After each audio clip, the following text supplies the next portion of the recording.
Dive Podcast, straight talk on politics, national security, and America's future. With Robert Johnson and Linda Miller, we cut through the spin, tackle the tough issues, and give you the real story behind today's headlines. Subscribe now and hit the notification bell to stay informed. Okay, let's dive right in today. We're going to explore some really crucial discussions happening around Europe. Absolutely. We're talking defense, trade, particularly with Russia, and also some interesting political shifts. Exactly. We've been looking at various analyses, articles, really digging into U.S.-European relations, these proposed tariffs on countries trading with Russia, and recent European election results. Yeah, lots to unpack. So the mission here is to pull out the key insights, connect the dots, and try to understand the current dynamics and, well, maybe the future of transatlantic relations and European security. It's fascinating how interconnected these all are, isn't it?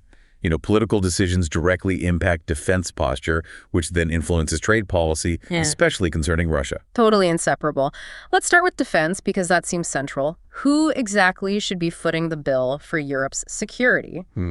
I've seen some pretty strong arguments basically saying the U.S., well, it just can't afford to keep protecting Europe from Russia in the same way anymore. Right. There's definitely that perspective gaining traction. It often comes down to the perceived imbalance in spending. Yeah, and I saw Doug Bando criticizing the EU's foreign minister. You know, she used to be Estonia's prime minister. Ajay Kallis, yes. Right. The critique was, how can Estonia expect the U.S. to bear the main burden when their own spending, okay, it's 3.4% of GDP, which is decent. It is above the NATO target. True, it's about $1.4 billion, but that translates to a pretty small military force in absolute numbers, like 3,750 personnel, limited heavy equipment. The point being made there, I think, is about scale and expectations, especially for countries heavily reliant on that U.S. security umbrella. And that connects to another point. Italy's Prime Minister, Giorgia Meloni, is suggesting NATO security guarantees for non-members like Ukraine. Ah, yes, that proposal. It definitely stirred the pot. It did. It got labeled stupid and dishonest in some quarters, basically saying Ukraine doesn't meet NATO membership criteria, so extending Article 5. Well, it's not really on the table. And that kind of thinking isn't new. Remember that earlier proposal for a European peacekeeping force for Ukraine? It apparently fell apart precisely because the U.S. wasn't willing to extend Article 5 protection to those European troops. That just highlights the dependency again, doesn't it? It really does. And speaking of contributions, Italy itself, large economy, right? But their defense spending is just 1.49% of GDP.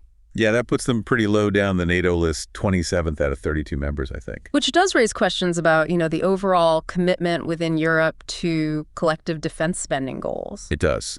And looking broadly, EU members collectively are still hovering around 1.8% of GDP on defense, still below that 2% NATO target. Even with a major war happening on their doorstep. Exactly. And their direct aid to Ukraine over the last few years is reportedly just over 0.2% of their combined GDP. Those figures are, well, they have implications. I saw a German Economic Institute warning it could take Europe, 10 or 12 years? 10 to 12 years to replace key U.S. military capabilities if they had to. That's a long runway. It really underscores the current reliance. And yet there seems to be this undercurrent of hope in some European capitals that maybe future U.S. elections will just reset things, restore the old dynamic. Waiting for the cavalry rather than building their own defenses faster. Perhaps. But while European spending has increased about 11.7% in real terms, up to $457 billion. That sounds like a lot, but Russia's military expenditure has apparently surged even more dramatically. We're talking maybe 41.9% in real terms, potentially reaching $145.9 billion, or even $462 billion if you look at purchasing power parity.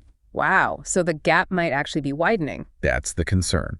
And the argument follows that Europe could do more. The economic capacity is there. It's just a question of priority. Which leads to these different visions for the future, like Edward Lucas talking about a partnership of equals with the U.S. Or even more fundamental shifts, like Kishore Mahbubani suggesting Europe needs to rethink its whole relationship with NATO, with Russia, and maybe even forge a new compact with China. Though, on the U.S. side, you have figures like Secretary of State Marco Rubio firmly rejecting any idea that the U.S. might leave NATO. He's been very clear on that commitment. Yes, absolutely.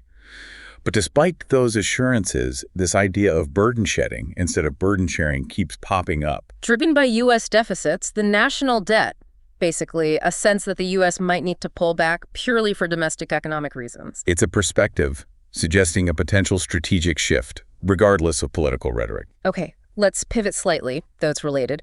This proposal for huge tariffs on countries trading with Russia. Ah, yes. Senator Lindsey Graham's Sanctioning Russia Act, analyzed by Senator Rand Paul. That's caused quite a stir. It proposes what? A minimum 500% tariff? A minimum 500% yes on countries trading in Russian oil, gas, uranium, petrochemicals. And it could increase every 90 days. The idea being to choke off Russia's war funding, presumably. That's the stated aim. But Senator Paul's analysis points out, look, there are already, 16,000 sanctions against Russia? And the argument is they haven't really worked to change Moscow's core war aims because Ukraine is seen as such a vital national security interest for them. Right. When something is perceived as that fundamental, economic pain often doesn't change the strategic calculus. What really jumped out at me was the list of countries still trading with Russia. It includes U.S. allies and even the U.S. itself. The U.S. reportedly imported $624 million worth of enriched uranium and plutonium from Russia just this year.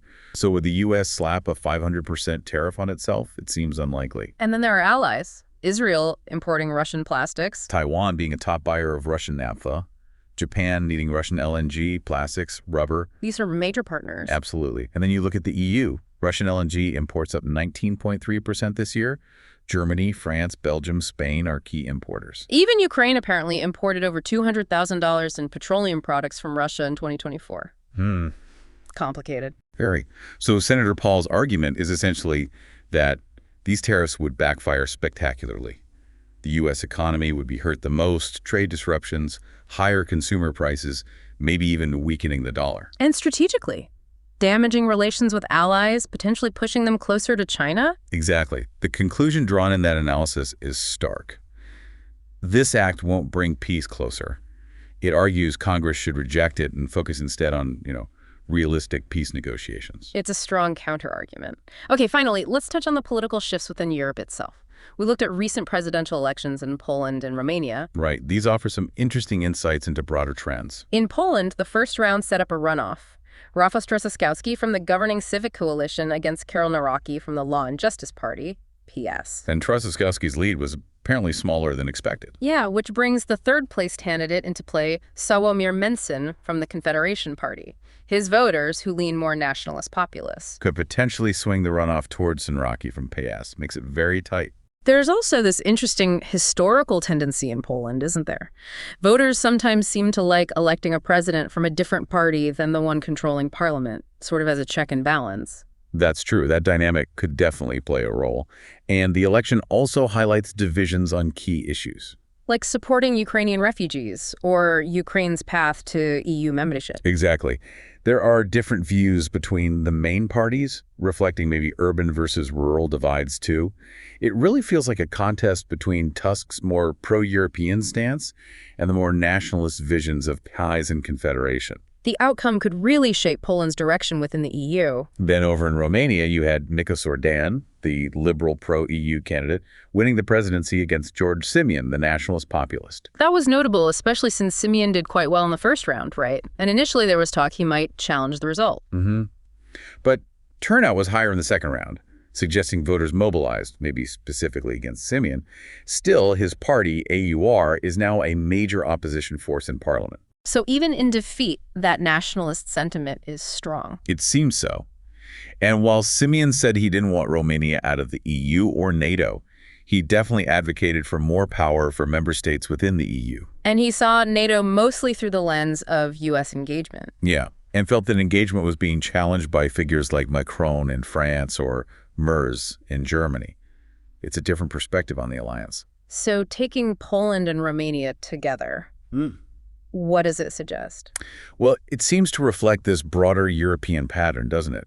Nationalist challenges bubbling up against the sort of mainstream consensus. Potentially leading to a big realignment of party politics across a continent. Could be. And maybe even forcing a rethink or a redesign of the European Union project itself down the line. It's definitely something to watch. Absolutely. Lots of moving pieces. Indeed. Subscribe to our podcast on Spotify, Apple Podcasts, and YouTube. We are here to make things clear. New episodes every day.